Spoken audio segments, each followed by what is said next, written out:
नमस्कार दोस्तों। माधवी पुरी बुच सेबी के एक्स चीफ इनके ऊपर कोर्ट ने आदेश दिए हैं एफआईआर करने के। आखिर माधवी पुरी बुच कौन है, क्या है, हम जानते हैं इस वीडियो में। तो वीडियो में बने रहिए। अगर आप मेरे चैनल पर नए हो तो प्लीज चैनल को जरूर सब्सक्राइब जरूर कीजिए। तो चलिए दोस्तों, जानते हैं। माधवी पुरी बुच ने अपना करियर देश में निजी सेक्टर के बड़े बैंक आईसीआईसीआई बैंक से 1989 में शुरू किया था। 2007 से 2009 तक आईसीआईसीआई बैंक में कार्यकारी निर्देशक थी। वे 2009 से फरवरी से मई 2011 तक आईसीआईसीआई सिक्योरिटीज की एमडी और सीईओ थी।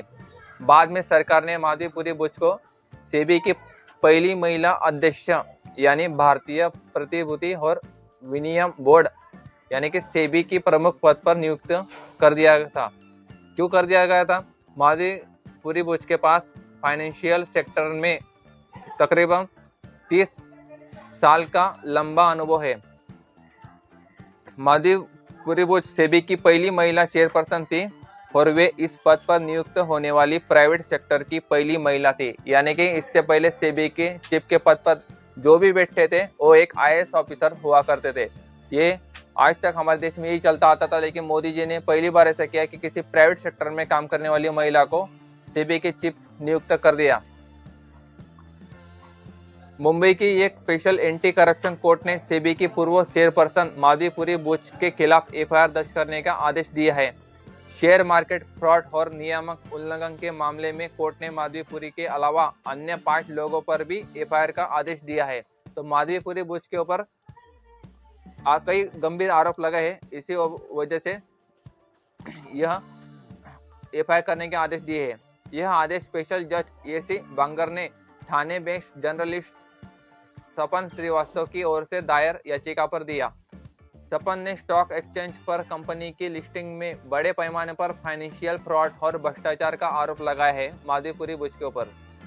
सेबी और कॉरपोरेट संस्थाओं के बीच मिली भगत, इनसाइडर ट्रेडिंग और लिस्टिंग के बाद पब्लिक फंड की हेराफेरी के आरोप भी लगाए हैं।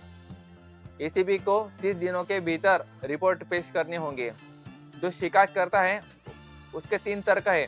सेबी के अधिकारी अपने वैधानिक कर्तव्य में विफल रहे हैं, बाजार में हेराफेरी करने दी गई, इससे निवेशकों को काफी नुकसान हुआ, नियमों को पूरा नहीं करने वाली कंपनी की लिस्टिंग की अनुमति दी। दोस्तों, सेबी का काम जो होता है बाजार पर निगरानी रखने का काम होता है। तो सेबी ने अपना काम नहीं किया और सेबी के जो चीफ थी माधुरी पुरी बुच, इसीलिए इनके ऊपर आरोप लगा है। और कई सालों बाद यानी कि हिंडरमक की रिपोर्ट आई थी जनवरी 2000 में। हिंडरमक की एक रिपोर्ट आई थी। इस रिपोर्ट में कहा गया था कि इसका जो असर हुआ था, सिर्फ 36 घंटे के भीतर 11.5 लाख करोड़ रुपए अडानी ग्रुप के शेयर बाजार में डूब गए थे, सिर्फ एक रिपोर्ट आने के बाद में एलआईसी और एसबीआई ने इन्होंने पैसा उसी कंपनी में लगाए जिस कंपनी के शेयर गिर रहे थे और उन शेयरों को खरीद लिया गया।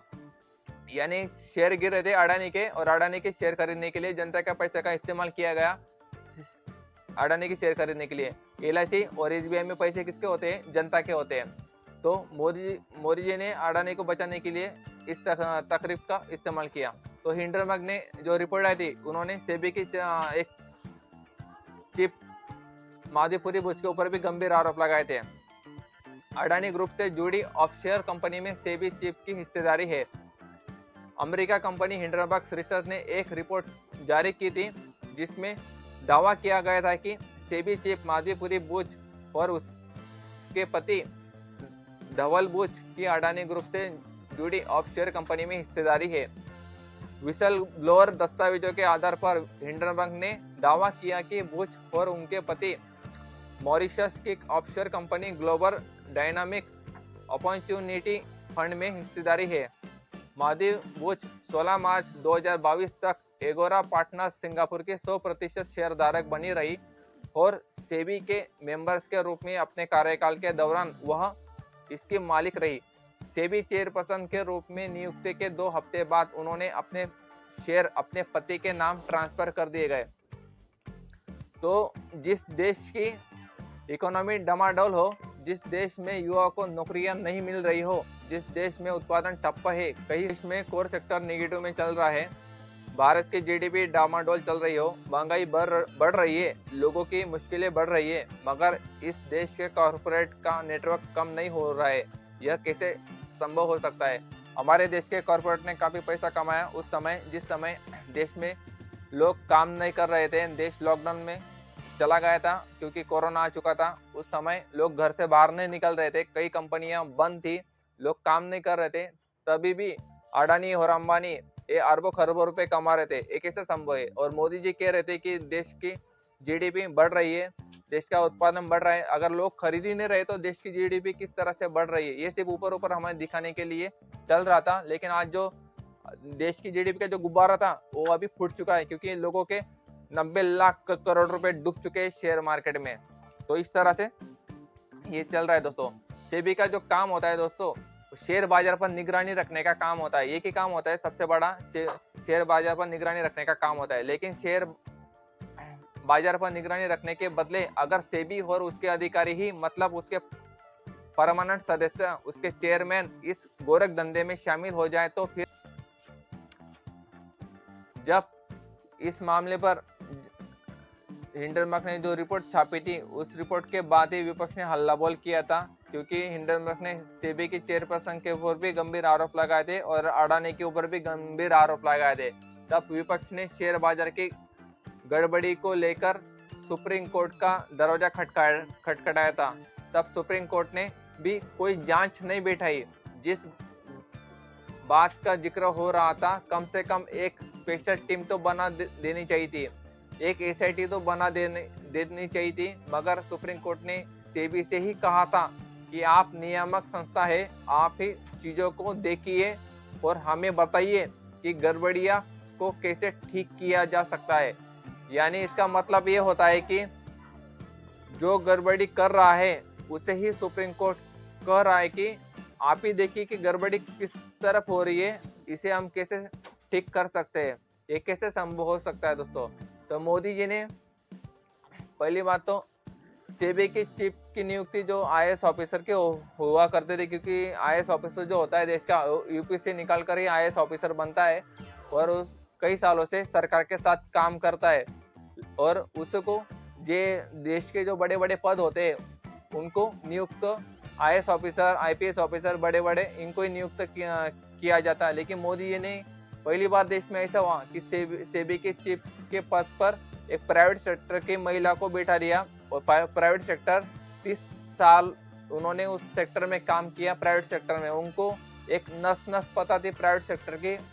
जाहिर है कि वो जो काम करेंगे वो प्राइवेट सेक्टर को मुनाफा देने के लिए काम करेंगे। ये मैं नहीं कह रहा हूँ, ये हिंडनबर्ग की जो रिपोर्ट है, रिपोर्ट में पूरा कहा गया है। जो उन्होंने उस पद पर बैठे हुए कई कॉर्पोरेट कंपनियों को फायदा पहुंचाया, ऑफशोर कंपनियों को फायदा पहुंचाया, खुद को भी फायदा पहुंचाया, तो उनके पति को भी फायदा पहुंचाया उन्होंने। आज वो रिटायर हो चुकी है। 28 फरवरी को उनका आखिरी दिन था। 3 साल तक कार्यकाल पर बनी रही, लेकिन मोदी जी ने उनको कार्यकाल से पूरा होने के पहले नहीं हटाया। ऐसा क्या मजबूरी थी मोदी जी की कि उन्होंने उनको उनके पद से नहीं हटाया? तो अगर उनके पद से पहले अगर हटा दिया गया होता तो आज ये दिन हमें देखना नहीं पड़ता। शेयरधारक के जो हमारे शेयर मार्केट में 90 लाख करोड़ रुपए से भी ज्यादा लोगों का नुकसान हो चुका है, लोगों के पैसे डूब चुके हैं, लेकिन हमारी सरकार को अभी तक कोई फर्क नहीं पड़ रहा है। आखिर एक जज ने हिम्मत दिखाई और उन्होंने इनके ऊपर एफआईआर करने के आदेश दिए। अब आदेश तो दे चुके। अभी अगर मोदी जी चाहे तो इस जांच को ईमानदारी से अगर करते हैं, अगर जो भी दोषी है, कई अधिकारी इसमें फंसने वाले हैं, सेबी की चीफ भी इसमें फंसने वाली है, क्योंकि जो भी सबूत पाए गए हैं उनके खिलाफ है।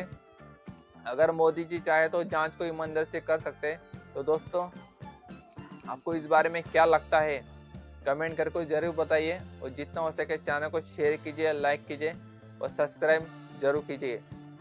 जय हिंद दोस्तों।